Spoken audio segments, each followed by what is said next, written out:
إن الحمد لله نحمده ونستعينه ونستغفره ونعوذ بالله من شرور أنفسنا ومن سيئات أعمالنا من يهده الله فلا مضل له ومن يضلل فلا هادي له وأشهد أن لا إله إلا الله وحده لا شريك له وأشهد أن محمدا عبده ورسوله يا أيها الذين آمنوا اتقوا الله حق تقاته ولا تموتن إلا وأنتم مسلمون يا أيها الناس اتقوا ربكم الذي خلقكم من نفس واحدة وخلق منها زوجها وبث منهما رجالا كثيرا ونساء واتقوا الله الذي تساءلون به والأرحام إن الله كان عليكم رقيبا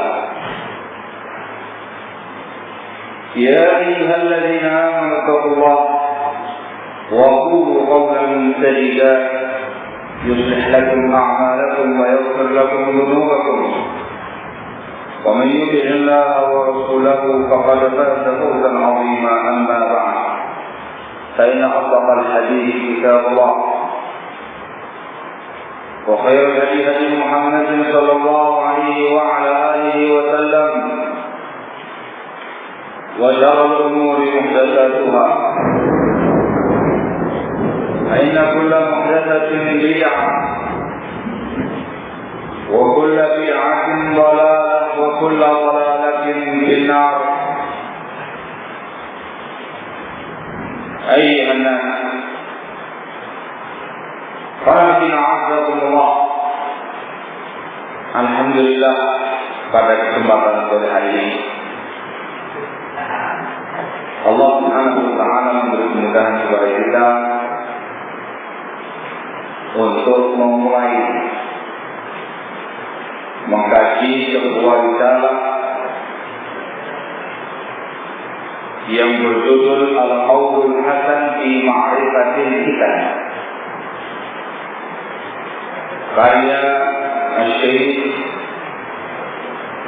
Abu Nasr Muhammad bin Abdullah Al-Imam Ar-Raini hafizahullah ta'ala wa ra'ah.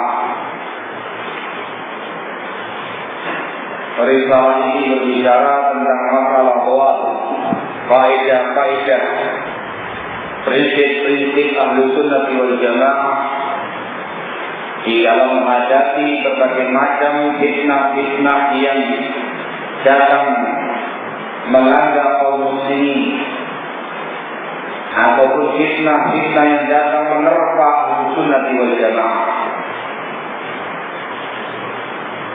Penulisnya ialah salah seorang murid senior dari Syekh Al-Imam Al-Allamah Muqbil bin Hadi Al-Wasi'i rahimahullah, salah seorang alim dari ulama Yaman masa kini yang memiliki markis Darul Hadis di Damas. Beliau memiliki banyak murid, ratusan bahkan ribuan murid. Di antara murid beliau rahimahullah yang diakui keilmuannya dan sekarang masuk dalam jajaran masyaikhul Yaman, termasuk masyaikh dan ulama Yaman ialah Syekhul Imam Syekh Muhammad bin Abdullah Al-Imam hafizahullah ta'ala. Pada masa hidup Syekh Muqbil bin Hadi rahimahullah, penulis kitab ini Syekhul Imam, sudah memiliki markis. Markisnya ialah markis Darul Hadis di Ma'bad. Dan pada masa hidupnya Syekh Muqbil bin Hadi rahimahullah, markis Ma'bad itu merupakan markis kedua yang terbesar dari markis Ahlus Sunnah wal Jamaah di Yaman. Sebelum kemudian bermunculan markis yang lainnya seperti yang ada di zaman kita sekarang ini. Maka penulis bukan orang yang asing di telinga Ahlus Sunnah wal Jamaah, terutama bagi mereka yang pernah menimba ilmu di Yaman atau bagi mereka yang mendengarkan berita-berita tentang masalah Yaman. Para ulama, sebelum kita membahas tentang risalah ini, karena kajian kita ini insyaallah setiap bulan, insyaallah kita akan bertemu setiap Ahad kedua sore hari seperti ini. Sekarang berapa? Ada yang tidak ya? Insyaallah bulan depan dan bulan-bulan berikutnya kita akan bertemu pada Ahad yang kedua sore hari seperti ini. Sebelum kita membahas risalah ini, harus kita memberikan mukadimah, beberapa pendahuluan seputar masalah fitnah, supaya kita bisa memahami bagaimana sesungguhnya fitnah itu.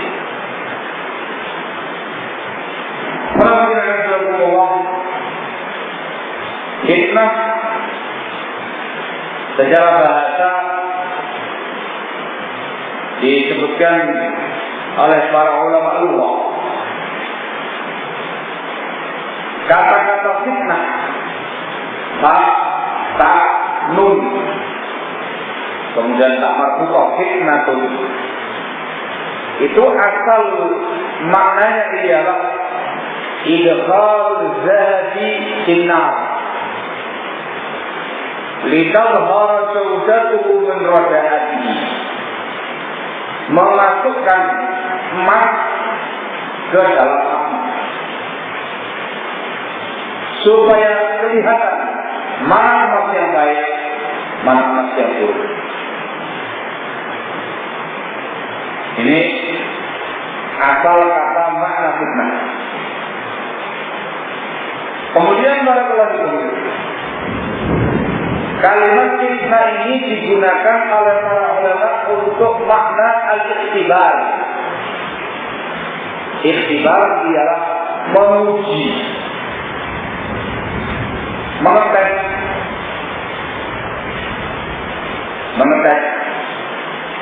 Juga digunakan untuk makna al-ibtila. Ibtila memberikan bala, memberikan cobaan. Juga dimaknakan dengan al-imtihan. Imtihan memberikan ujian. Ini asal daripada kata makna fitnah. Yang kemudian para ulama fitnah itu digunakan untuk mengistilahkan, segala sesuatu yang dibenci atau segala sesuatu yang menjurus kepada perkara yang dibenci, seperti kekufuran, seperti tindakan-tindakan dosa, tindakan fujur, kekejian, dan tindakan-tindakan lain yang dibenci. Itu menggunakan kata-kata fitnah. Ini asal kata makna fitnah dalam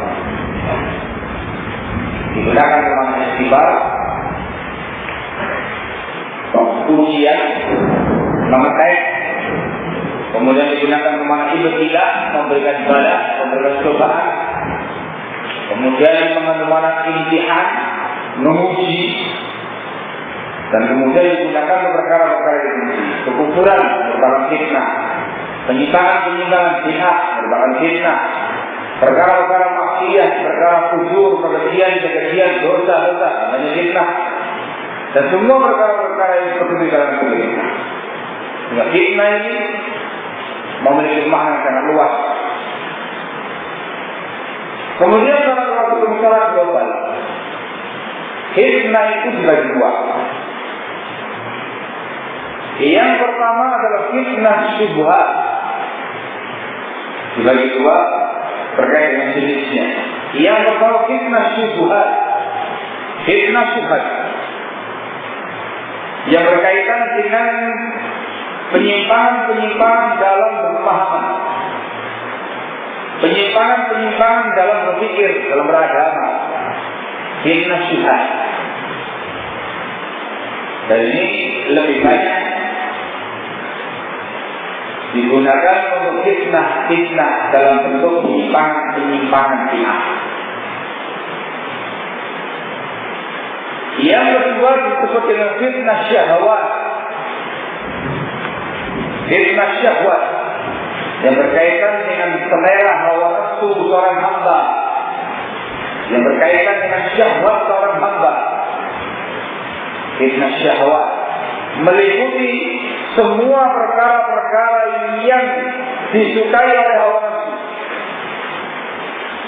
Fitnah dunia, fitnah harta, fitnah jabatan kedudukan, fitnah ketenaran kemakmuran, fitnah prestise nama baik, dan semua fitnah-fitnah berkaitan dengan syahwat. Masuk ke dalamnya ialah kefasikan, kemaksiatan, kekejian, dosa, itu semuanya masuk pada pembahasan syahwat yang berkaitan dengan selera syahwatnya manusia. Kalau pertama berkaitan dengan syubhat, penyimpangan dalam berpikir. Ada fitnah syubhat, ada fitnah syahwat. Barakallahu. Kemudian Allah, kalau dilihat dari sisi orang yang terkena fitnah, ada fitnah di kalangan kaum kufar, ada fitnah di kalangan kaum muslimin. Fitnah di kalangan kaum kufar itu sebuah fitnah yang terjadi di tengah-tengah mereka. Jika dilihat dari sisi orang yang terkena fitnah, ada pula fitnah di kalangan kaum muslimin. Artinya fitnah tersebut melanda, menerpa kaum muslimin. Di tengah-tengah kaum muslimin, internalnya kaum muslimin. Ada pula yang ketiga lebih khusus lagi, fitnah di antara ahlu sunnah. Fitnah yang terjadi di tengah-tengah ahlu sunnah wal jamaah, intern mereka. Ada fitnah di kalangan kaum kufar, ada fitnah di kalangan kaum muslimin secara umum, ada fitnah di kalangan ahlu sunnah wal jamaah. Kemudian fitnah terkait dengan ditinjau dari sisi keseluruhan atau kebagiannya. Fitnah itu juga dibagi dua.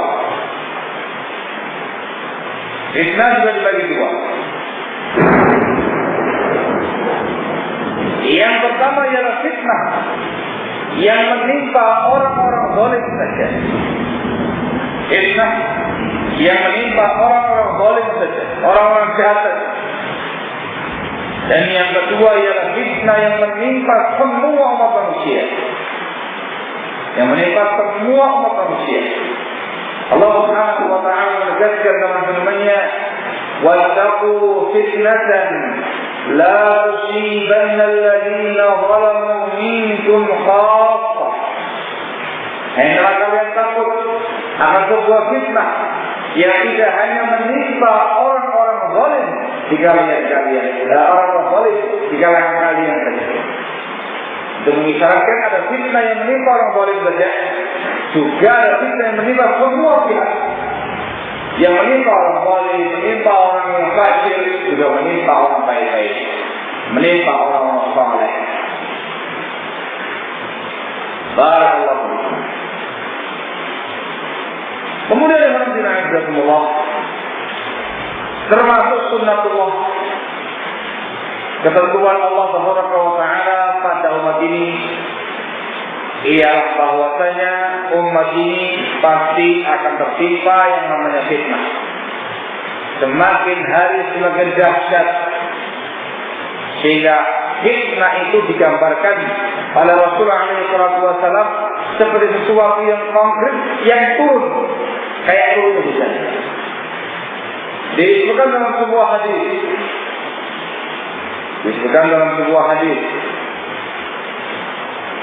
dari Usama ibn Zaid radhiyallahu anhu.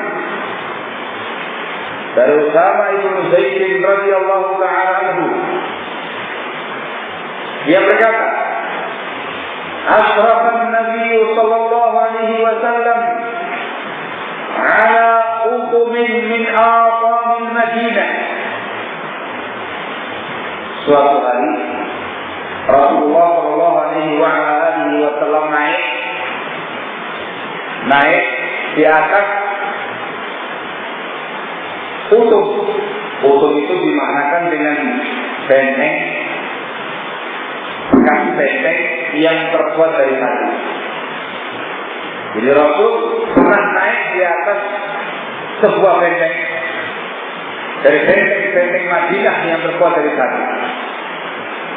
Maka kemudian beliau menyatakan, "Hal tarawna ma'a?" Apakah kalian bisa melihat apa yang saya saksikan sekarang ini? Beliau mengatakan, "Inni la ara mawaqi'al fitani khilal buyutikum kama waqi'il qabri." Kata Rasul, sesungguhnya aku melihat tempat jatuhnya fitnah. Aku melihat tempat jatuhnya fitnah di sela-sela rumah-rumah kalian, seperti aku melihat tempat jatuhnya tetesan air hujan. Ini bukan dalam Sahih Bukhari. Itu bukan dalam Sahih Bukhari. Barakallahu fiikum. Rawahu Bukhari. Yang menunjukkan Allah, fitnah itu sangat dahsyat. Fitnah itu terus perkara yang sangat dahsyatnya sebuah fitnah. Sampai Rasulullah SAW menggambarkan fitnah turun kepada umat ini seperti turun air hujan. Luar biasa. Juga disebutkan dalam riwayat yang lain yang menjelaskan bahwasanya fitnah itu semakin lama semakin bertambah. Fitnah itu semakin lama semakin dahsyat. Disebutkan dalam hadis riwayat Muslim dari hadis Abu Hurairah radhiyallahu taala anhu wa arda. Rasulullah sallallahu alaihi wasallam menyatakan, "Badiru bil a'mali fitana. Badiru bil a'mali fitana kaqifa'i laylil muzlim. Yusbihu ar-rajulu mu'mina wa yumsi kafira. Wa yumsi mu'mina wa yusbihu kafira. Yabi'u dinahu bi'aradin min ad-dunya." Yang artinya, bersegeralah kalian dalam beramal sebelum datang sebuah fitnah seperti serpian malam yang gelap. Fitnah jadi lailil muzlim, seperti serpian malam yang gelap.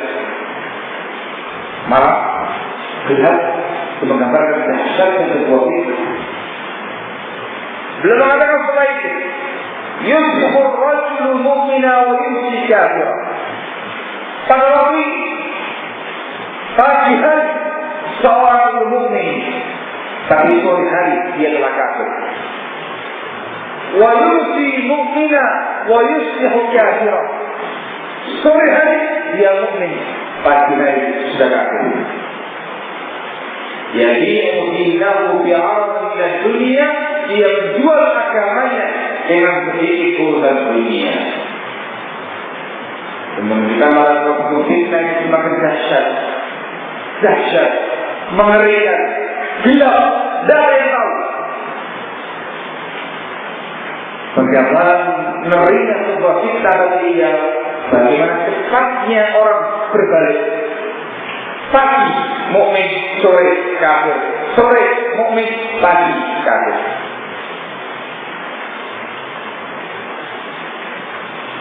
Disebutkan dalam riwayat yang lain, dalam riwayat Muslim, dari hadis Hudzaifah bin Yaman, dari hadis Hudzaifah bin Yaman radhiyallahu taala anhu, dia menceritakan, wallahi demi Allah, Sesungguhnya aku adalah orang yang paling mengerti di kalangan para sahabat tentang semua fitnah yang terjadi sampai hari kiamat nanti.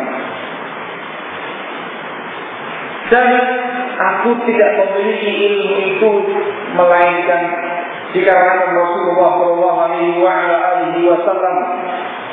memberitakannya kepada aku secara rahasia, membisikkannya kepada aku sesuatu yang tidak beliau sampaikan kepada orang selain aku. Namun kata beliau, kata Hudzaifah bin Yaman, suatu hari Rasulullah SAW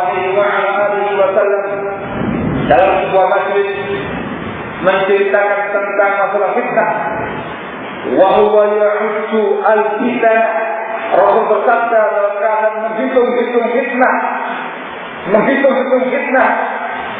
Qala, Rasul menjawab, min husna thalathun la yakadna yadharna syai'a wa min hunna fitanun kari'is sayfi minha sigarun wa minha kibar.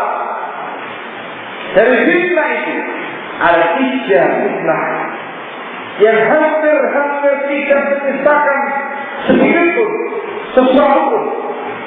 Maknanya 3 fitnah yang akan menimpa semua pihak, yang akan menerpa semua pihak. Gak ada sedikit pun yang tersisa melainkan pasti terkena fitnah ini. Sudah di antara fitnah kata Rasul, ada fitnah seperti angin saif, angin di musim panas, ada yang kecil, ada yang besar. Ini penggambarannya Rasulullah SAW. Semua yang menerangkan kepada kita bahwa yang namanya fitnah dengan berbagai macam jenisnya itu pasti akan ada, pasti itu telah turun, dan semakin lama semakin besar, semakin lama semakin dahsyat. Disebutkan dalam riwayat Bukhari,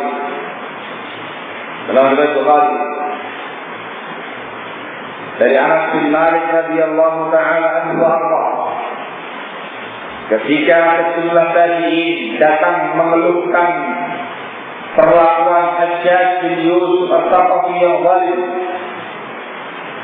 maka Anas bin Malik radhiyallahu anhu menyatakan, "Isbiru, sabarlah kalian menghadapi kezaliman Al-Hajjaj. Fa innahu la ya'ti zamanun illa wallazi ba'dahu syarrun minhu." Sebab tidak akan datang suatu masa melainkan yang setelahnya itu lebih jelek daripada yang sebelumnya.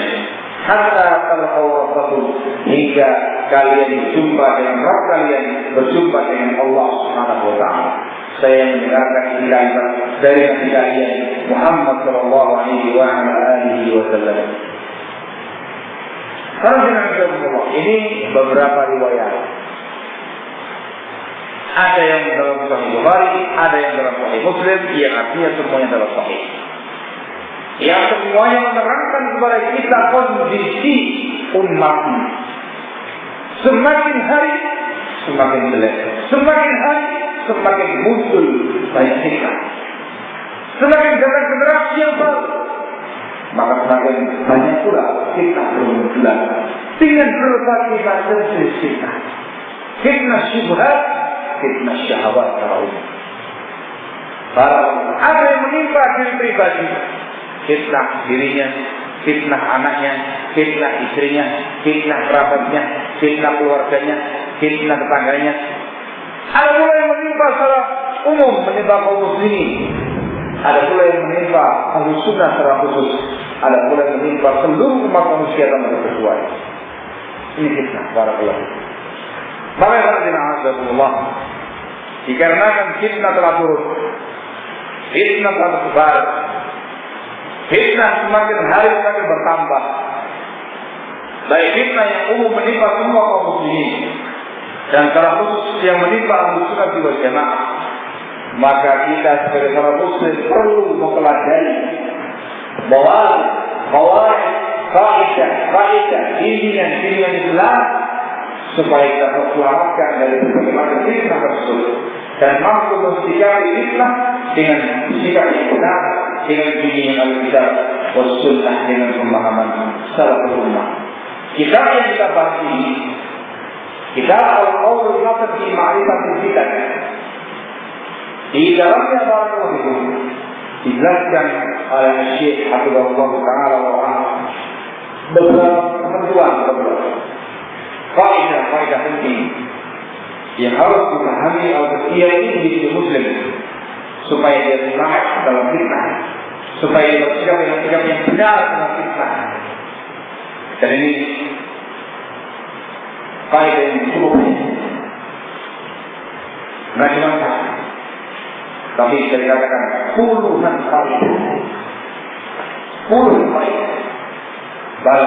Perkara yang penting untuk kita pelajari bersama. Allahumma musta'an wa la haula wa la quwwata illa billah. Terkhusus ketika fitnah itu melanda di tengah-tengah orang-orang yang menamakan dirinya sunnah, kita melanda di tengah-tengah orang-orang yang mengaku dirinya mengibarkan dan mendakwakan dakwah salafiyah. Barakallahu fikum. Kita mulai pembacaan risalah Al-Qaulul Hasan fi Ma'rifatil Fitan. Yang kepengen punya bukunya? Masih ada bukunya tak? Hah? Oh begitu. Saya pikir sediakan. Salah. Karena akan kita kaji dan kita baca perlahan. Kemudian insya Allah kita akan terangkan semampu kita tentang kaidah-kaidah bawabit yang disebutkan di sini oleh Syekh Muhammad Al-Imam Hafizahullah Ta'ala wa ra'ah. Lalu kita kaji sekali, tapi insya Allah dia bulan. Bismillahirrahmanirrahim. Qala Syekh Abu Nasr Muhammad bin Abdullah Al-Imam Hafizahullah Ta'ala wa ra'ah di kitabih Al-Qaulul Hasan fi Ma'rifatil Fitan. Itu kalau dalam ilmu mustalah disebut dengan ar-riwayah bil-ijazah. Meriwayatkan sebuah kitab dengan cara ijazah. Ijazah itu mendapat sebuah kitab diyakini karya salah seorang imam, salah seorang alim, dan diyakini betul-betul karya dia kita riwayatkan sesuai dengan isi kitab. Itu namanya ar-riwayah bil-ijazah. Itu mampu. Itu namanya mampu. Itu profil sanatnya nyambung sanatnya dengan syarat ini kita betul-betul karya dan alim tersebut. Ini mampu. Karena ini mampu. Yang semata-mata ketemu kita, kita bertemu dengan syekhnya Barakallahu. Qala hafizahullah ta'ala wa ra'ah. Bismillahirrahmanirrahim. Al-Muqaddimah. Nawalan. Innal hamdalillah nahmaduhu wa nasta'inuhu wa nastaghfiruh. Wa na'udzu billahi min shururi anfusina wa min sayyiati a'malina. May yahdihillahu fala mudilla lahu wa man yudlil fala hadiya lahu. Wa ashhadu an la ilaha illallah wahdahu la sharika lahu. وأشهد أن محمدا عبده ورسوله. يا أيها الذين آمنوا اتقوا الله حق تقاته ولا تموتن إلا وأنتم مسلمون. يا أيها الناس اتقوا ربكم الذي خلقكم من نفس واحدة وخلق منها زوجها وبث منهما رجالا كثيرا ونساء واتقوا الله الذي تساءلون به والأرحام. واتقوا الله الذي تساءلون به والأرحام إن الله كان عليكم رقيبا.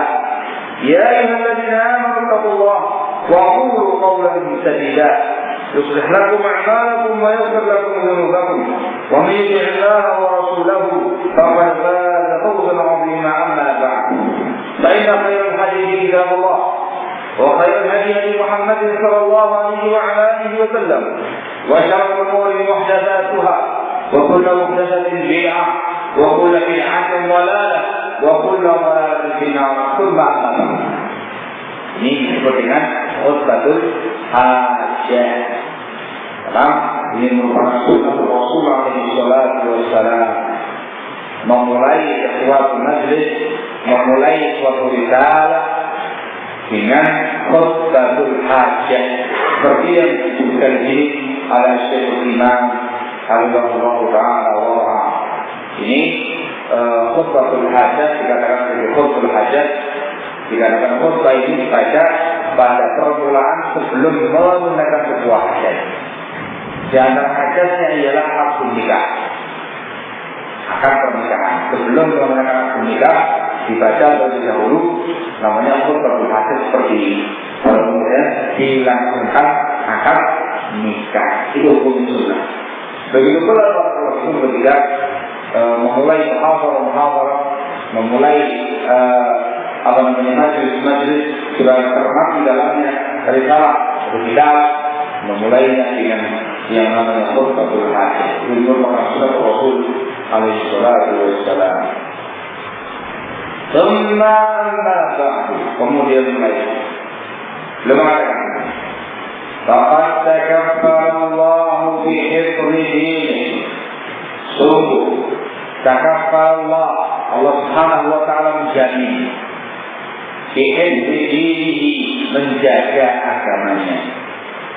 Faqala jalla fi 'ula, maka Allah Subhanahu wa ta'ala berfirman di Al-Hijr ayat yang ke-9, inna nazzalna dzikra wa inna lahu lahafizun.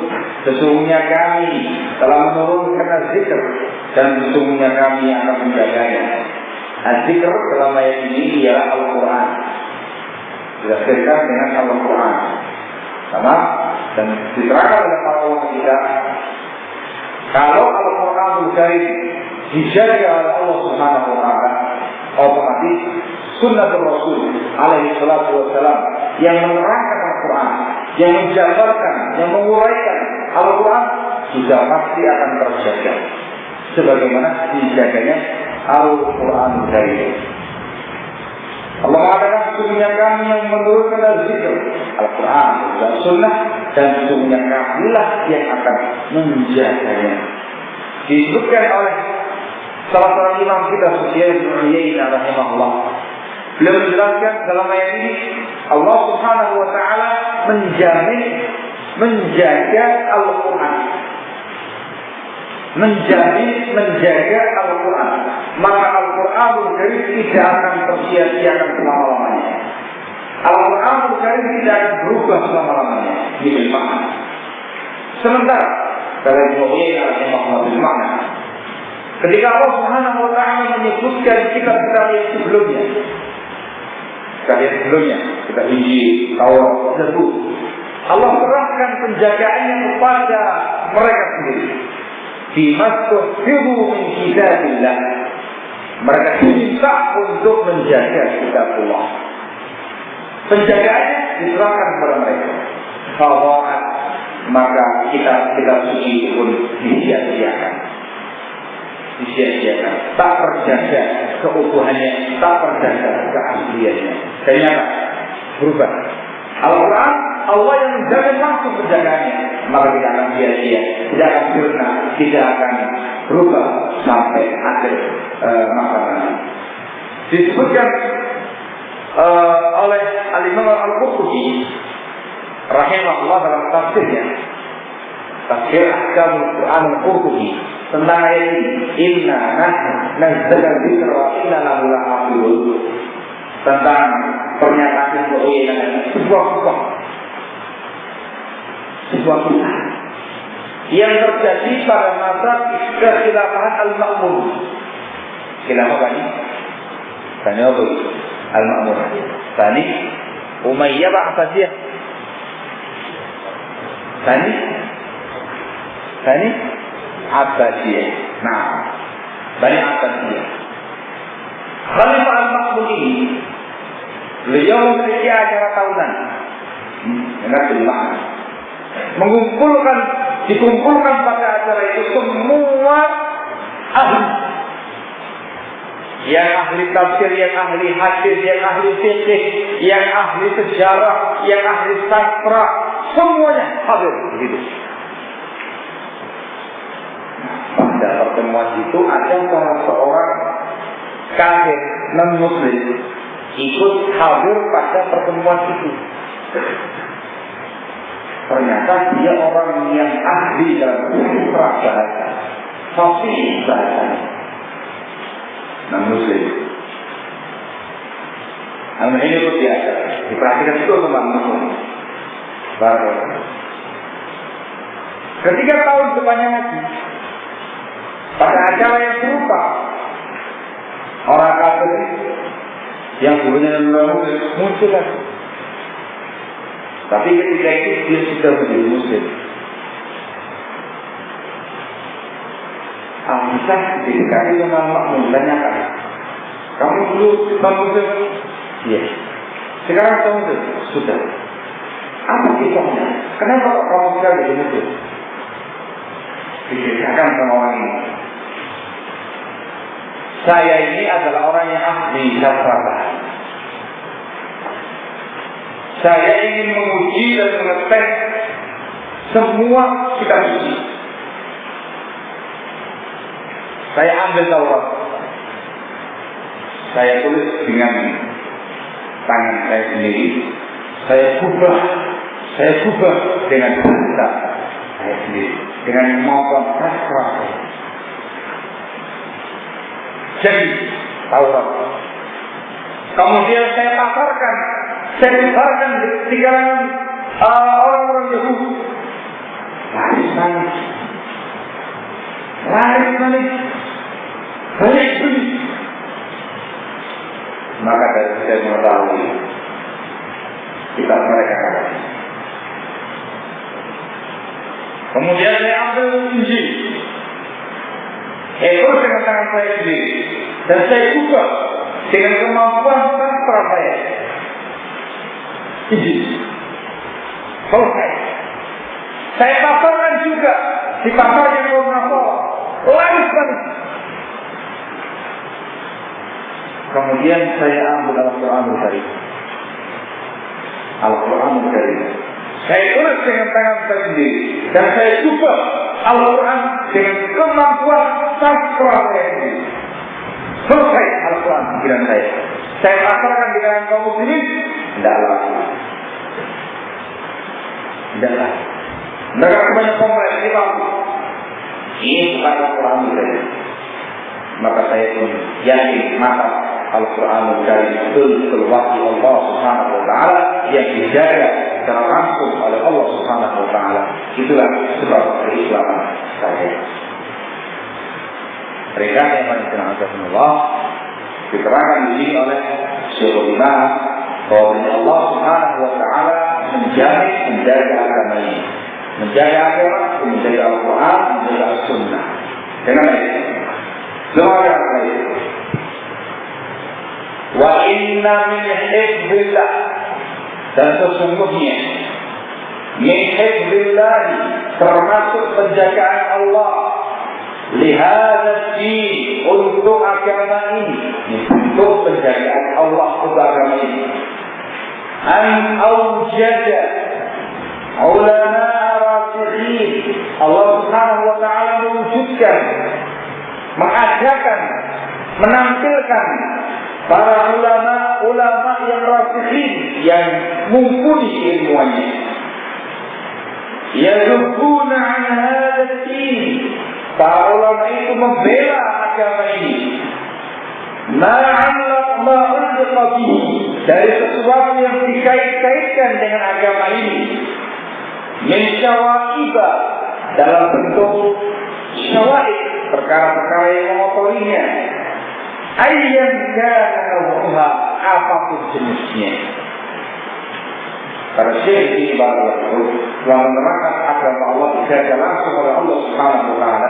Beliau menjelaskan di antara bentuk penjagaan Allah ialah Allah Subhanahu Wa Taala melahirkan para ulama rasikhin, ulama sunnah, rasikhin bil ilm, yang mumpuni keilmuannya, yang membela agama Allah ini, membersihkan agama Allah dari segala sesuatu yang mengotori syawaib. Barang yang disebutkan dalam sebuah hadis, namun dia mursal, hadis yang mursal yang baik yang tersanadnya. namun dihasankan sebagian ulama, tapi yang sahih dia mursal, namun salah makna sahih. Disebutkan yahmilu hadzal ilma min kulli khalaqin 'uduluhu. Yahmilu hadzal ilm min kulli khalaqin 'uduluhu, akan membawa ilmu agama ini dari setiap generasi orang-orang yang asli serahkan mereka. Tugas mereka yulquna 'anhu tahrif al-ghalib wa intihal al-mubtilin wa ta'wil al-jahilin. Itu tugasnya para ulama. Yulquna 'anhu tahrif al-ghalib, para ulama yang asli tadi membersihkan agama ini, meniadakan dari agama ini tahrif al-ghalib. Tahrifnya orang-orang yang hulu, ya tahrif berupaya untuk merubah ayat, merubah hadis, baik merubah lafaz atau merubah makna. Tahrif al-ghalib, orang yang hulu, bersihkan oleh para ulama.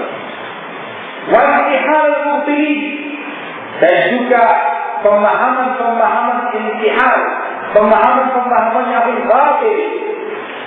Ahli batil dari kalangan ahli kufur, ahli bid'ah dan misalnya diadakan mereka. Wa ta'wil al-jahilin, dan takwilnya orang-orang jahil.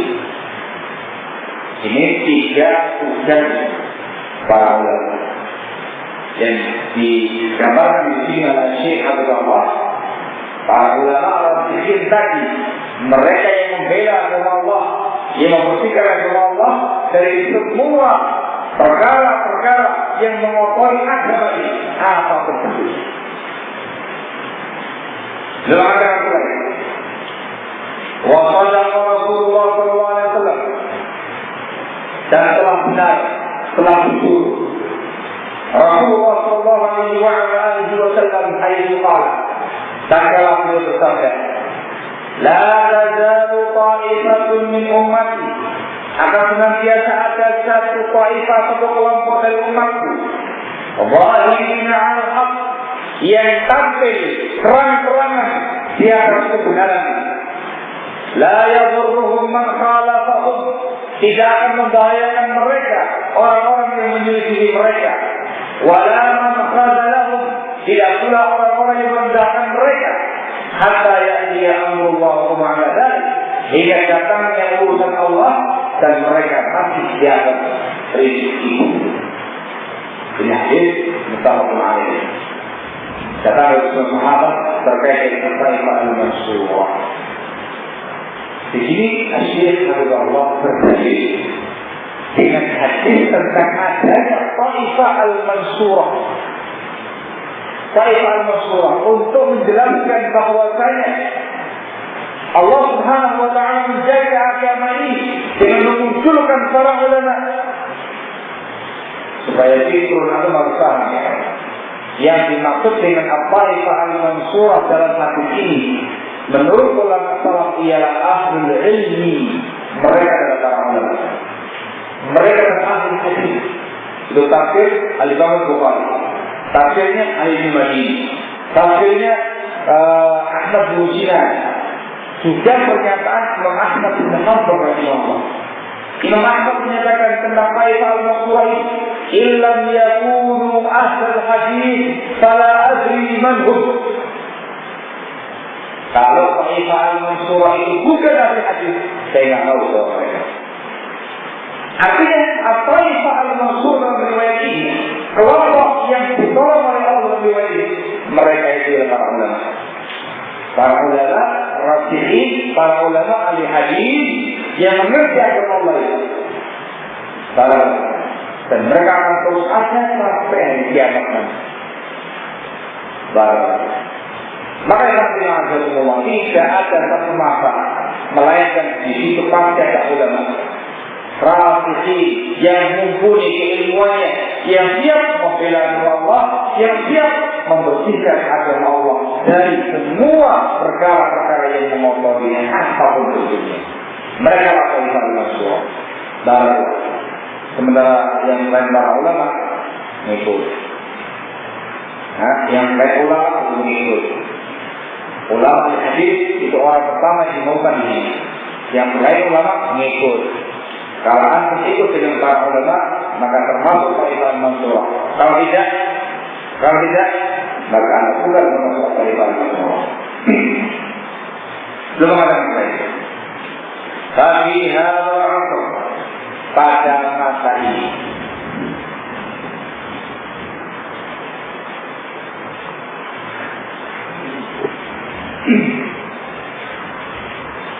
intasyarat da'watu ahli sunnati wal jamaah, telah tersebar dakwah ahli sunnah wal jamaah ila alami umuman, di seluruh penjuru dunia secara umum. Wa fil Yaman khususnya di Yaman. Alhamdulillah, segala puji bagi Allah Subhanahu wa taala yang memberi kemudahan kepada ahli sunnah wal jamaah untuk menebarkan dakwahnya. Di zaman sekarang ini yang namanya dakwah ahli sunnah, dakwah salafiyah tersebar di mana-mana. Jangan kebanyakan cuma ada di saja atau di Yaman saja. Di luar Jaziratul Arab telah tersebar dakwah al-sunnah yang bisa dilakukan di negara kami, di negara Indonesia Raya. Indonesia Raya saya katakan dari Sabang sampai Merauke, di situ ada dakwah salafiyah, ada ahlu sunnah wal jamaah, ada ikhwanuna salafiyun, ada yang jumlahnya banyak di sebuah tempat, ada yang sedang di sebuah tempat, ada yang sedikit di sebuah tempat. Tapi tersebar dakwah ahlu sunnah dari Sabang sampai Merauke.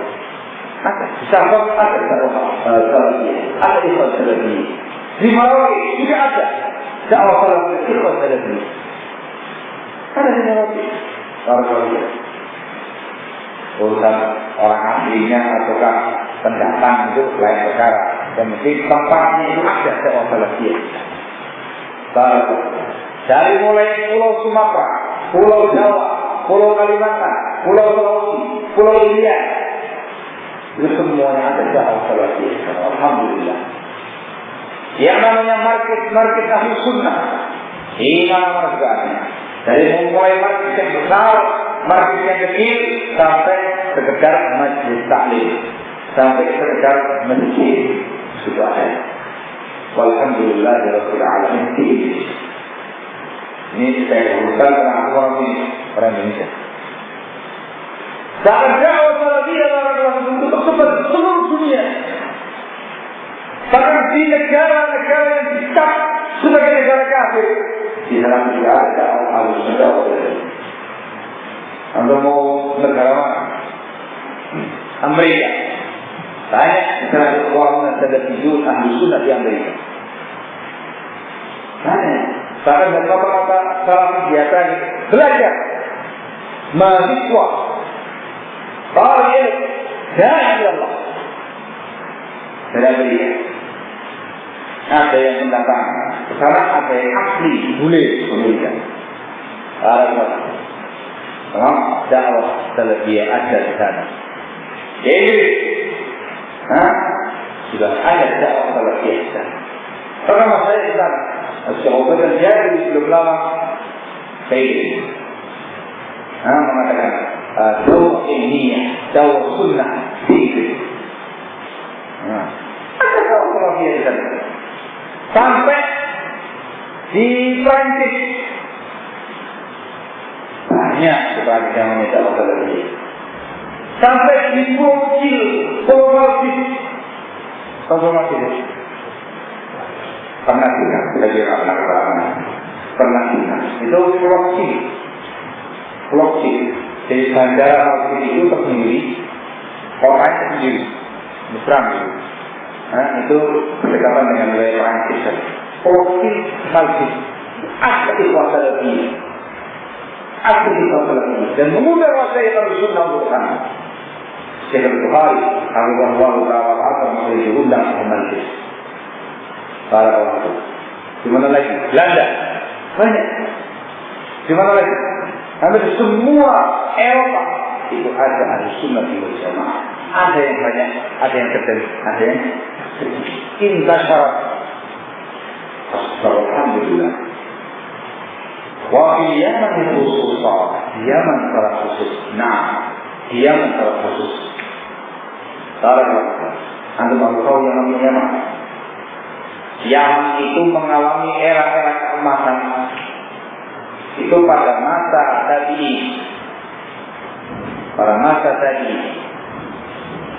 Dan mengalami puncak keemasan pada masa Ma'mar bin Rashid Abu Urwah. Dia itu orang Basrah yang kemudian rehlah ke Yaman, menyampaikan ilmunya di Yaman sampai dia mengikat. Jadi orang Yaman. Tahu mengikat namanya?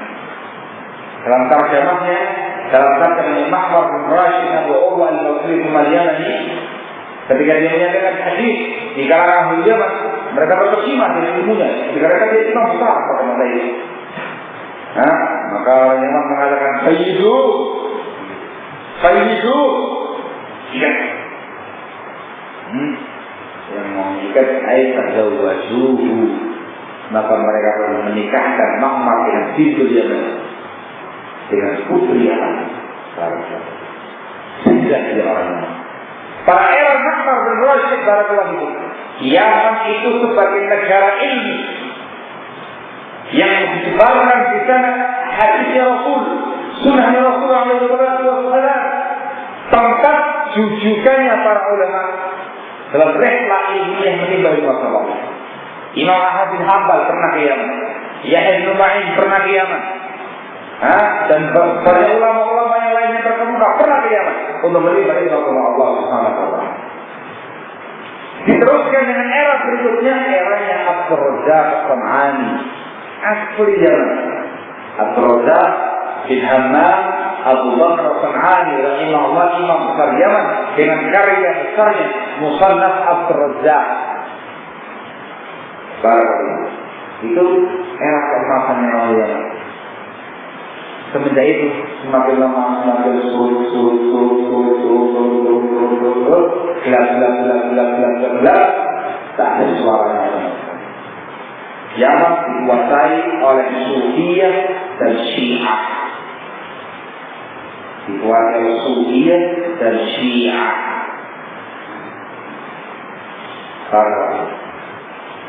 Sampai kemudian yang kita kenal eranya Al-Imam As-San'ani, yang punya kitab Subul Salam, eranya Ibnu Wazir, eranya Al-Imam Syaukani yang punya kitab Nail Allah. Itu pun dalam kumpulan para Syiah. Artinya dakwah mereka dapat terluas dia dari karya mereka kerjakan. Sampai pada akhirnya Allah Subhanahu wa taala akan mereka milih Sulaiman. Allah Subhanahu wa taala memunculkan imam besar pada masa ini di Yaman, Syekh Muqbil bin Hadi Al-Wadi rahimahullah taala. Era beliau, era pembicara sunnah di Yaman. Nanti akan berangkat di Al-Syekh Imam. Intinya pada masa Syekh Muqbil bin Hadi dakwah yang intasyarat tersebar luas. Beliau mengatakan ini wal fadlu fi hadza lillahi azza wa jalla, dan keutamaan fadilah dalam hal ini hanya untuk Allah semata azza wa jalla. Thumma li shuhudi ulama ahli sunnah wal jamaah, kemudian keutamaan itu untuk sujud upaya sungguh-sungguhan para ulama ahli sunnah wal jamaah. Nas'alullah an yajzila lahum al-masubah. Kami mohon kepada Allah Subhanahu wa taala semoga Allah melipat gandakan pahala bagi mereka. Wa yu'azzim lahum al-ajr, dan membesarkan pahala untuk mereka. Innahu 'ala kulli syai'in qadir wa bil ijabati syadid. Faqad khayyara Allah, sungguh Allah Subhanahu wa taala telah membangkitkan li ahli Yaman, untuk orang-orang Yaman di hadzal 'asr, pada masa ini.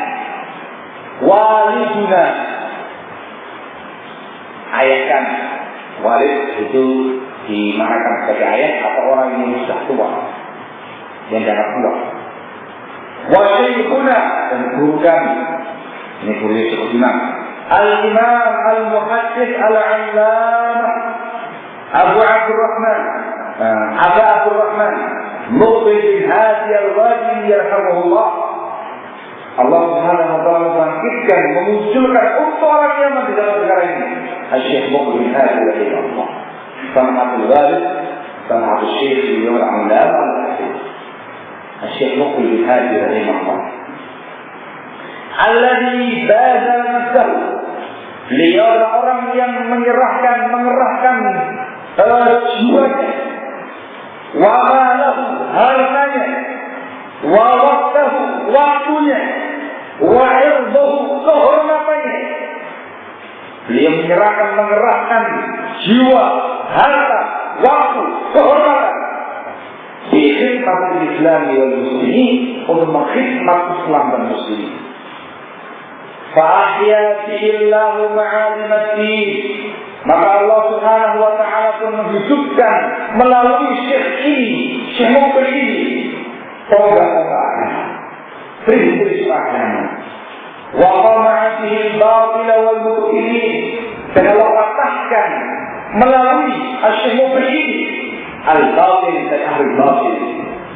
Fashtaghala bil-ta'lil wal tahqiq wal ta'lim, maka beliau rahimahullah Syekh Muqbil menyibukkan diri dengan ta'lif, menulis karya-karya tulis, wal tahqiq, mentahqiq sudah, wal ta'lim, mengajarkan ilmu kepada murid-muridnya, wa da'wah ila Allah, dan menyibukkan diri berdakwah kepada Allah ala basiratin, di atas basirah. Fastafadal nasu minhu, maka orang-orang pun mengambil faedah dari beliau rahimahullah fi masyariqil ardi wa magharibiha, di orang-orang dari belahan timur bumi atau dari belahan barat bumi. Wa ruhila ilaihi min ad-dakhil wal kharij, dan beliau didatangi baik dari dalam Yaman atau dari luar Yaman. Lalu bahkan kata beliau, la a'lamu 'aliman, aku tidak mengetahui adanya seorang alim, ruhila ilaihi, yang didatangi oleh murid-muridnya, mithlu ma ruhila ila hadzal imam fi hadzal 'asr, seperti diri lainnya didatanginya Imam Syafi'i pada zaman sekarang ini rahimahullah ta'ala. Wa qad intasharat mu'allafatuhu, dan karya-karya beliau besar di syatta jemaah al-ardi, di penjuru dunia ini. Wa kadza talabatuhu, begitu pula murid-muridnya beliau tersebar di seluruh penjuru dunia ini. Ini tentang Syekh Muqbil bin Hadi rahimahullah ta'ala. Dijelaskan sama Syekh Abdullah ya ikhwan. Dan kalau beliau menjelaskan di antara sebab Allah menjaga agama ini, ialah Allah Subhanahu wa ta'ala memunculkan para ulama rasikhin, para ulama yang mempunyai keilmuannya, yang membela agama Allah yang mulia itu. Dibawakan hadis nama Imam Muslim. Beliau mengatakan setelah itu, di antara ulama ahli sunnah, ulama Islam dan muslimin yang membela agama Allah, yang bertukar ilmunya, ialah Syekh Muqbil bin Hadi rahimahullah, khususnya di Yaman. Namanya dakwah beliau tersebar. Yaman yang dulunya gelap dengan Sufiyah dan Syiah, dengan perlahan tapi pasti Allah Subhanahu wa ta'ala membukakan hati orang-orang Yaman, memberikan taufik dan hidayah kepada orang-orang Yaman untuk mengenal sunnah, untuk mempelajari sunnah, untuk mengamalkan sunnah, untuk menyebarkan sunnah melalui dakwah Syekh Muqbil bin Hadi al-Wadi rahimahullah. Sedikit demi sedikit mulai banyak muridnya, sampai ketika nama beliau tersebar beliau pun dijunjai, dijasangi oleh para tulabul ilm, para pencari dari mancanegara. Markisnya yang punya skill lebih kecil daripada pejabat ini, awal-awalnya semakin lama semakin besar, semakin banyak pun semakin besar lagi, dibangun lagi. Barakallahu. Murid-muridnya dari belahan dunia Yaman. Kalau dikatakan oleh sebagian mereka tidak ada satu lembah Yaman pun, tidak ada satu bukit di Yaman pun, melainkan di sana ada muridnya Asy-Syaikh Muqbil bin Hadi rahimahullah. Ada orang yang mempelajari sunnah melalui Asy-Syaikh Muqbil bin Hadi rahimahullah. Kalau pernah ke Yaman, ada pernah ke Yaman? Pernah ke Yaman? Allah Musta'an. Kalau pernah ke Yaman dan melalui jalan-jalan Yaman, antara melalui yang namanya bukit-bukit tandus. Nah, kayak Indonesia yang banyak pohonnya, bukit-bukit yang tandus, banyak batu-batuan. Sakit. Kalau berjalan dengan kendaraan melalui bukit tadi itu membayangkan itu bukan bukit, itu cuma gunung. Ternyata di situ ada pemukiman. Sekarang bentuk rumahnya sama kayak bukitnya, tembok rumahnya sama kayak tanahnya, foto air. Kalau nggak rumah, nggak ngerti itu ada rumah. Mereka biasa apa namanya tinggal di perbukitan yang ada. Ada yang di lembah, ada di bukit-bukit yang ada. Ada yang sampai melalui setiap banyak bukit dengan jalan terjal dari asal. Apa sudah lupa makan? Aku sudah membayangkan ada orang di sana. Tapi subhanallah ada pemukiman di sana. Dan yang lebih subhanallah dia puncak bukit yang terjal seperti itu. Ada muridnya Asy-Syaikh Muqbil bin Hadi rahimahullah taala wa murid-muridnya beliau sudah dari penjuru dunia. Era saya di sana, eranya saya di sana, dari mulai awal tahun 2001 sampai akhir 2004. Di sana itu ada murid dari Yaman 11, yang dari luar Yaman ada yang dari Indonesia, itu yang paling banyak. Kalau Indonesia Yaman, ada yang dari Inggris, Britania, Inggris yang boleh, ada yang Turkitan juga ada yang dari Almania, Jerman. Ini yang boleh. Kenapa sama saya tinggi orang ini? Kafir apa itu? Ahlu sunnah, kata orang Muslim. Di pondok itu, di market dari Jerman. Ada yang dari Amerika. Ada yang Turkitan, ada yang boleh. Yang dari Prancis banyak, Aljazair banyak. Ketika dia Barakallahu itu dari masyarakat belajar sunnah melalui masyayikh di akhir Barakallahu dan terus luas dakwahnya beliau rahimahullah. Tidak ada dakwah salafiyah pun di penjuru dunia ini, melainkan di situ ada campur tangan murid-muridnya Asy-Syaikh Muqbil bin Hadi rahimahullah. Walaupun juga ada dari keluaran Jami'ah Islamiyah Madinah atau sekolah-sekolah yang lainnya, baik lokal maupun lokal atau internasional.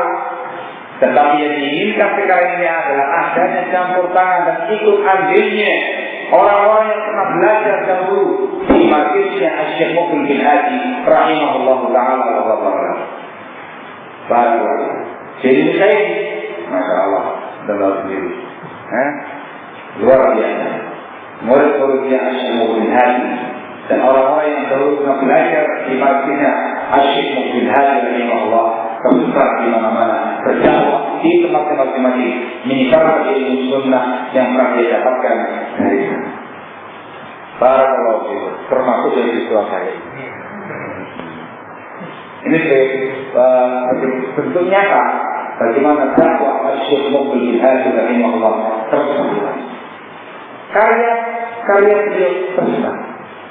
Karya itu karya ilmiah, karya ini. Al-Jami' As-Sahih Malik As-Sahihain, As-Sahih Al-Musnad Malik As-Sahihain. Ini kitab yang paling bagus, yang paling disukai para ulama itu.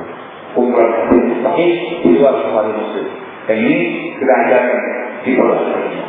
Al-Jami' As-Sahih Malik As-Sahihain.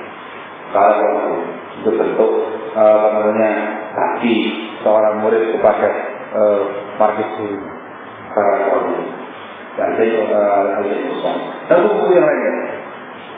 Murid yang beliau hanya di Yaman yang beliau yang termasuk muridnya Asy-Syaikh Muqbil bin Hadi Al-Wadi rahimahullah yang masuk di dalam surah wasiat ialah khalifahnya Syekh Muqbil Asy-Syaikh Yahya Al-Hadi dan sekarang ini memangku pada zaman Allah Taala yang ketiga Asy-Syaikh Muhammad bin Abdul Wahhab Al-Shalih.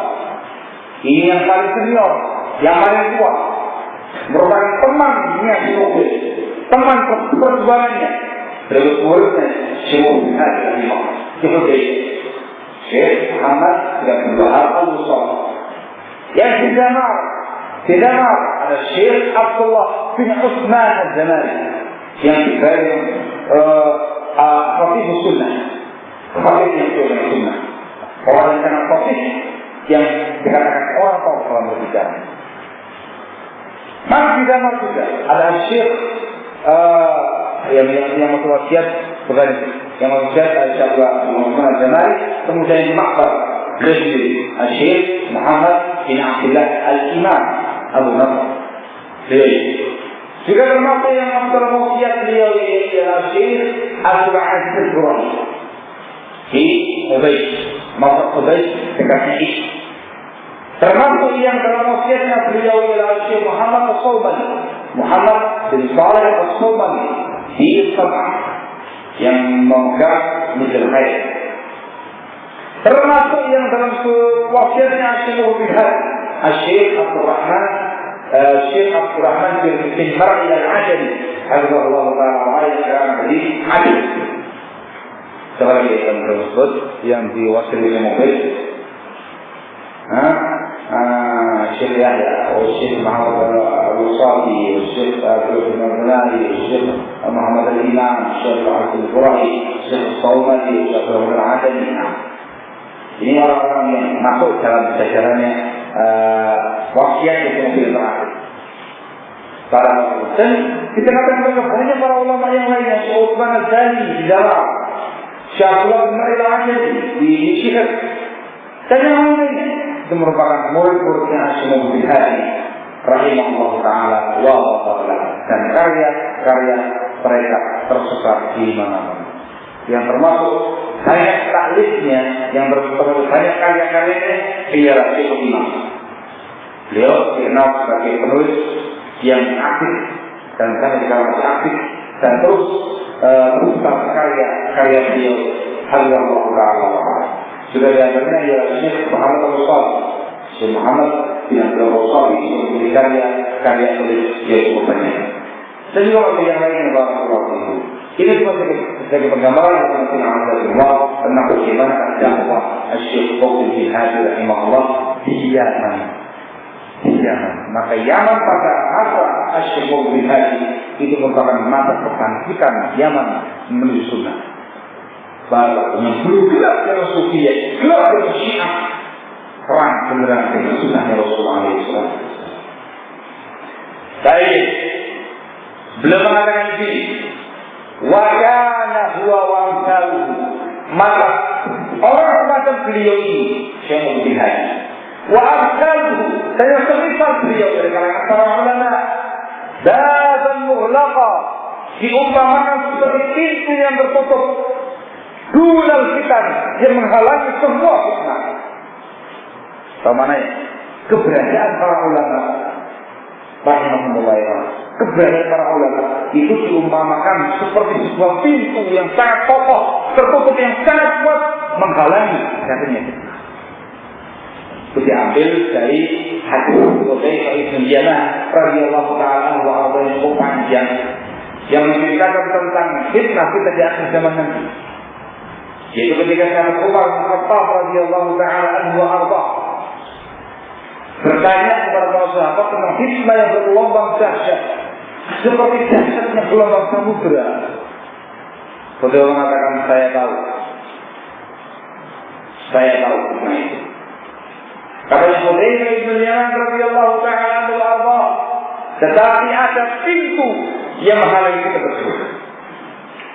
Ada pintu yang menghalangi kita tersebut. Katanya Umar ketika itu, pintunya nanti akan terbuka ataukah terpecah? Katanya Hudzaifah, terpecah. Katanya Umar, kalau itu tidak akan mungkin dibayar. Ketika Umar lagi, murid-murid atau dari kalangan tadi ini ada ketika itu, saya bermurid. Hudzaifah, apakah Umar ngerti siapa pintu yang masuk? Kata Hudzaifah, tahu. Sebagaimana dia tahu kalau setelah hari ini adalah besok. Gitu ya, sangat tahu sekali. Disebutkan dalam riwayat, ada yang bertanya langsung kepada Hudzaifah, siapa pintu itu? Kata Hudzaifah, al-babu wa Umar. Pintu itu adalah kata Umar bin Khattab radhiyallahu ta'ala anhu. Maka keberadaan Umar diumpamakan pintu. Pintu yang menghalangi dari munculnya fitnah, menghalangi terpaan datanya fitnah kepada kaum muslimin. Ini sebagai perumpamaan. Maka begitu pula barakallahu fikum, wujudul ulama, keberadaan para ulama kibar, ulama rasikhin fil ilm, itu seperti pintu yang sangat kokoh, tertutup dengan rapat, yang menghalangi fitnah masuk ke tengah-tengah kaum muslimin.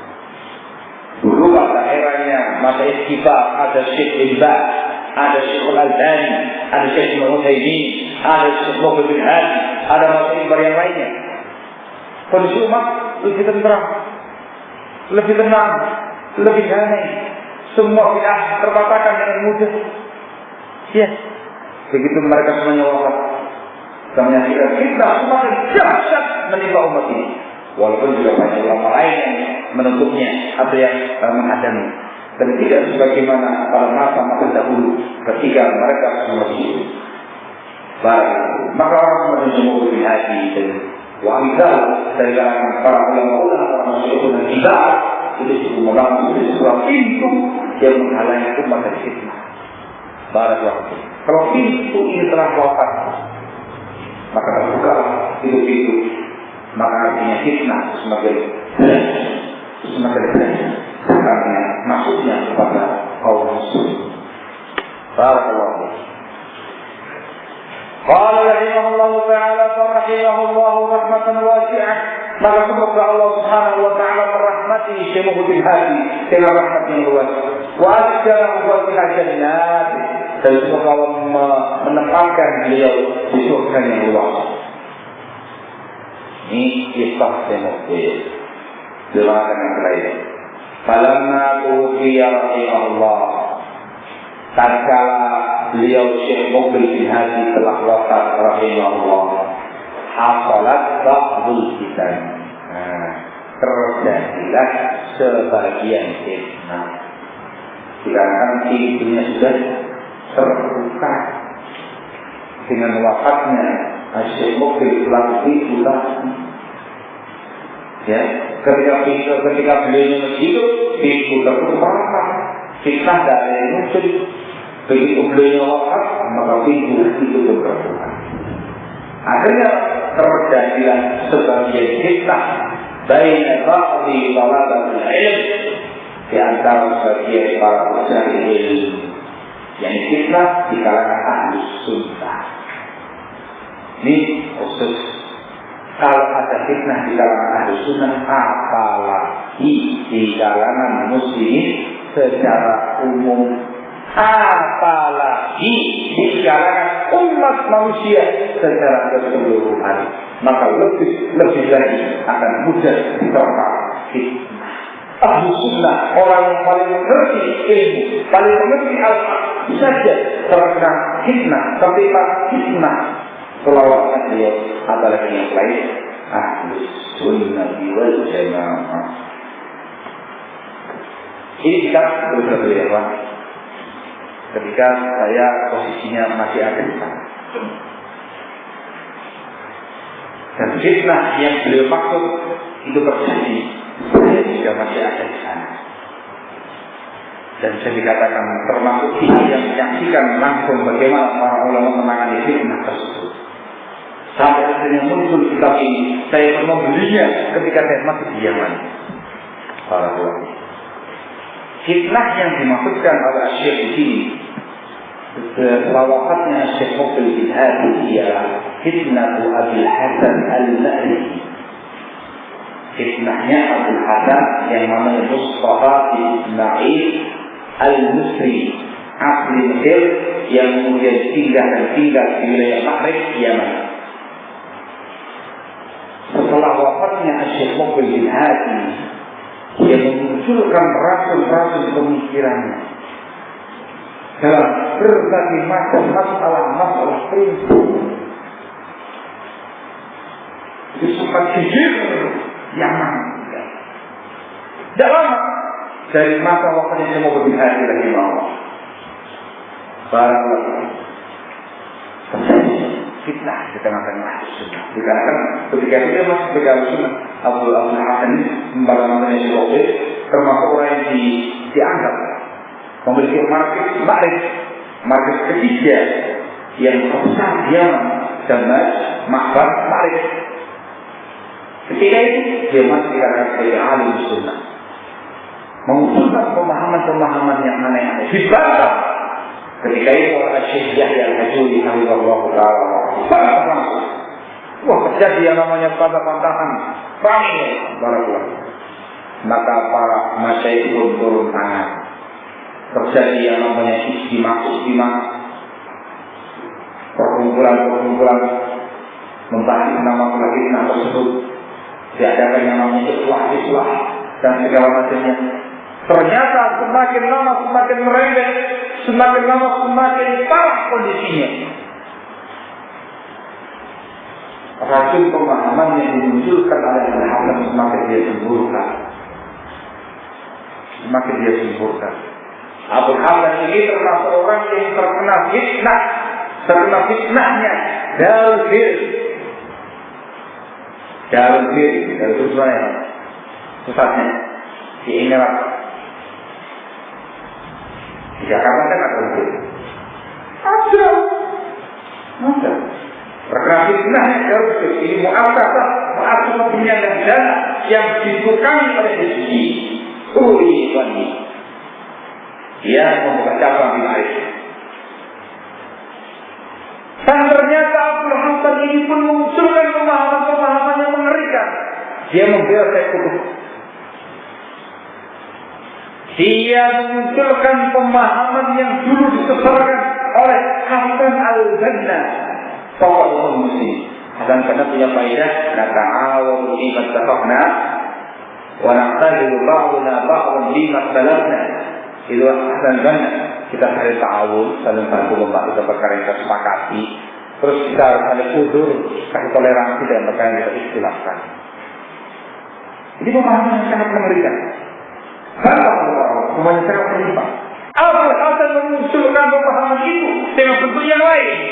Dia mengatakan manhaju ahlus sunnah, manhajul afiyah, yada'us sunnah, yada'ul muslimin wa yada'ul ahlus sunnah. Prinsip manhaj ahlus sunnah itu prinsip yang luas, yang afiyah, luas sekali. Bisa untuk ahlus sunnah, bisa untuk semua kaum muslimin selain ahlus sunnah. Itu maknanya dia mau menggandeng semua pemahaman-pemahaman yang sama. Semua isi pun dia gandeng. Sama dengan pemahaman yang sama. Semua isi, semua kelompok dia gandeng. Barakallahu. Dan itu berbagai macam pemahaman-pemahaman yang mengerikan. Akhirnya para masyayikh pun membantah pemahaman dia satu persatu. Tidak hanya Syekh al-Hajuri yang membantah, hampir Syekh Muhammad bin Abdul Wahab al-Musa'i membantah satu pemahaman yang berada ini di mazhab yang ilmiah, bukan estimasi ilmiah. Masih ada di maktabah saya, karena saya masih ada ketika itu yang menyaksikan langsung bagaimana pertemuan kita antara Abu Hasan Al-Maliki dengan maktabah saya. Terus tampil para masyayikh ini membantah. Semua itu salah. Diangkat kepada masyayikh Mamlaka, sampai kepada Syekh bin Hadi, sampai kepada Al-Alaminya Syekh Muhammad bin Hadi, masyayikh di sana dinasihati terus sampai pada akhirnya Syekh Rafiq menurunkan bantahan-bantahannya kepada Abu Hasan, perhalaqah, perhalaqah ilmiah, satu persatu ilmiah. Masih banyak mazhabnya Syekh Rafiq tentang Abu Hasan di maktabah saya, terkait dengan prinsip hadis ahad, terkait dengan prinsip tabayyun, terkait dengan caci makiannya Abu Hasan kepada para sahabat, terkait dengan masalah pemahaman dia tentang tadi, pemahaman yang sangat pujian dia pada kutub, semuanya lengkap saya simpan dengan rapi di maktabah saya sebagai secara khidmat yang terjadi pada masa itu. Dan pada akhirnya barakallahu fikum, Syekh Rafiq bin Hadi, Syekh Muhammad bin Hadi mengklaim dan menfonis Abu Hasan sebagai mubtadi'un dhal, ahli bid'ah yang tersesat. Dikatakan ikhwani para tokoh Islam muslimin pada masa itu. Dan seluruh ulama Ahlussunnah di Yaman, masyaikhul Yaman, semuanya sepakat dia adalah seorang hizbi ikhwani mubtadi'un dhal. Begitu selesai semua urusan, turun fonis dari para masyayikh Mamlaka dan para masyayikh Yaman, semuanya sepakat mengadakan istimewa perkumpulan para masyayikh Yaman di Darul Hadis dan saya ada ketika itu. Datang semua para masyayikh Yaman menyampaikan hasil kesimpulan fitnah Abu Hasan yang ada, dan mereka semuanya sepakat intahaina, kita telah selesai dari Abu Hasan, dia telah mustahil membal hizbiyun syafiyun. Yang mengatakan intahaina dengan kata-kata begini itu Syekh Imam sendiri. Beliau tampil di meja mobil ketika itu membicarakan masalah ini, dan beliau terakhir mengatakan intahaina dengan kata tangan seperti intahaina. Barakallahu. Selesai dari kitanya Abu Hasan Al-Maliki. Dan terus buku ini secara buku itu membantah hukum Nabi dan sekaligus untuk menerangkan kepada Ahlussunnah pada kaum muslimin bagaimana caranya mencegah fitnah dengan benar. Buku ini adalah itu fitnah yang terjadi setelah wafatnya Syekh Muqbil bin Hadi rahimahullah. Fakumtu fi kitabati risalati mukhtasar, maka saya pun bangkit menulis risalah yang ringkas musyarakah ini sebagai bentuk andil saya fi bayani ba'd umur, menjelaskan sebagian perkara-perkara allati la yatabi'uha, yang tidak boleh jahil tentangnya, atau jahuluha, atau pura-pura jahil tentangnya. Allah as'alu, maka hanya kepada Allah memohon ayat fa'amila tadabbur Islam wal muslimin, semoga memberikan kemanfaatan apa yang saya tulis, memberi kemanfaatan kepada Islam dan muslimin. Walhamdulillahirabbil alamin. Wa kataba Muhammad bin Abdullah al-Imam. Indah. Ini mukadimahnya Syekh Hafizahullah taala. Selesai mukadimah dengan menjelaskan mukadimah. Paling tidak antum ada gambaran para ulama hukum terkait dengan masalah apa itu fitnah. Nah, paling tidak bisa mendapatkan satu informasi tentang satu fitnah, yaitu fitnahnya Abu Hasan Al-Maliki. Supaya anda tahu, Abu Hasan Al-Maliki ini jangan bergerak selesai. Di Indonesia ini dia punya cabang yang memberangkatkan orang-orang menuju ke Maghrib Maghrib. Sama cabangnya Abu Hasan Al-Maliki. Link-linknya seluruh di Indonesia ini. Link-linknya seluruh di Indonesia ini. Itu memberangkatkan murid-murid yang ingin belajar yang tidak bisa masuk ke jamiah Islamiyah, diberangkatkan kiamat kemarin kepada Abu Hasan Al-Maliki.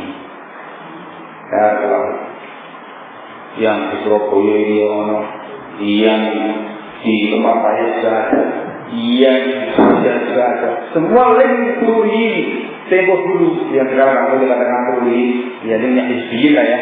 itu mereka memberangkatkan kiamat, mereka berangkat ke akhirat. Harus sebagian mereka datang ke rumah saya langsung. Datang ke rumah saya langsung. Mau berangkat ke Yaman. Kalau ke Yaman kemana? Saya tanya antum disuruh kemana sama Ustaznya kamu? Disuruh ke Abdul Hamid Al-Arifi. Iya kan, sport lain. Antum tahu siapa Abdul Hamid Al-Arifi? Tidak tahu. Saya nggak usah punya bicara. Langsung saya ambilkan semua mazhabnya para masyayikh, mazhabnya para ulama, dan khususnya mazhab Syekh Rabi' bin Hadi yang membantah pemikiran yang ada. Fotokopi saja saya. Dan ingat, saya pakai dari sana ketika peristiwa itu, dan semua ulama yang dan masyayikh ulama menyatakan dia sudah diklaim difonis sebagai mubtadi' bal. Kalau aku nanya sama saya kemarin merupakan markasnya ahli bid'ah, diklaim oleh ulama para masyayikh. Sejarah banyak markas dari sunnah dalam hadis termas ketika itu dalam hadis Ma'bad dan yang lain para ulama di sana tempat. Nah, gitu ya. Yang jadi susah di tengah-tengah mereka, syekhnya mereka memberikan fatwa tidak mubtadi'. Itu masalahnya. Rata-rata dari kalangan Masyayikhul Urdun, Ali Hasan Abdul Hamid, Said Al-Hidayah, dan teman-teman mereka yang sering di Indonesia, sering di Surabaya ini, mereka adalah orang-orang yang tidak bersama dengan para masyayikh di dalam memfonis Abdul Hasan sebagai mubtadi' baru. Dan yang paling tahu tentang Abdul Hasan adalah para masyayikh Yaman, bukan masyayikh Urdun. Masyayikh Yaman semuanya sepakat Abdul Hasan al-Ma'rifah mubtadi' baru, dan secara khusus Syekh Rabi' bin Hadi Al-Madkhali Al-Wallahu Ta'ala telah memfonisnya dengan fonis yang seperti ini. Beliau punya secara khusus tandaan khusus kepada Abdul Hasan dengan judul At-Tankil. Masih ada di kamar saya para judul. Sini yang akan mengatakan semua al-muhim satu informasi perlu dijawabkan baik-baik. Ingat, kita bicara seperti ini bukan karena kita suka tahdir-tahdiran, bukan karena kita suka menjelek-jelekan orang. Ini semua masuk dalam amar ma'ruf nahi munkar, upaya nasihat kaum muslim supaya waspada. Ahlul baiti adra binati. Orang-orang yang pernah ke Yaman dan menyaksikan langsung kondisi Yaman lebih tahu daripada yang lain. Sekali lagi, itu peristiwa terjadi dari mulai awal sampai terakhir, sampai jatuhnya kondisinya para ulama. Saya masih ada di sana. Saya masih ada di sana. Dan saya kumpulkan mazhab-mazhab tadi kepada Allah. Mudah-mudahan bermanfaat. Dan bangsa prinsipnya kita ialah waspada, mewaspadai fitnah dan mewaspadai ahli fitnah, mewaspadai syiah dan mewaspadai ahli bid'ah. Semoga terselamatkan dari semuanya dan bisa memilah-milah mana yang hak, mana yang palsu. Wallahu insyaallah pada pertemuan depan Ahad yang kedua, bukan Ahad yang ketiga.